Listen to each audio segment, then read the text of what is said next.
Bu yaxınlarda Milli Məclisdə belə bir təklif səsləndi ki, Əshab-ı Kəhf Azərbaycanın öz həcc ziyarəti olunsun. Bu fikrə münasibətiniz necədir? Çox mənfidir. Mənfidir. Əshab-ı Kəhflə həcc ziyarətini qarışdırmaq lazım deyil. Həcc ziyarəti başqadır, Əshab-ı Kəhf başqadır. Əshab-ı Kəhfə bir ola bilsin ki, müqəddəs hesab olunan bir yer kimi getmək olar. Mən özüm 3-4 dəfə getmişəm, olmuşam. Oranın aurası yaxşıdır. Bilirsiniz, aura məsələsi insanlardan çox asılıdır. Sən bir Məhsul ağanın ziyarətgahına. Mən ona bəzən deyirdim ki, bu mənəviyyat bağıdır. Nəyə görə?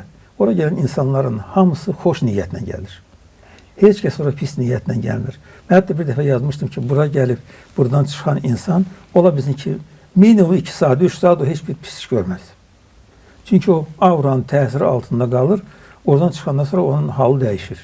O, ondan çıxardan sonra onun gedib məsələn oğurluq eləməz, kiminsə başını kəsməz, nəsə pis iş görməz. O nöqtə nəzərindən ziyarətgahlar normaldır, amma ziyarətgahlar İslamda nəzərdə tutulmayıbdır. İslamda yeganə ziyarətgah həccə getməkdir. Qalanları başqaları, onlar ziyarətgah deyirlər. Ziyarətgah, məsələn bizdə bir Məhsul ağanı bizdə bir şey deyirlər də 24/7-yə 24 saat onun yanına getməyə icazə verilir.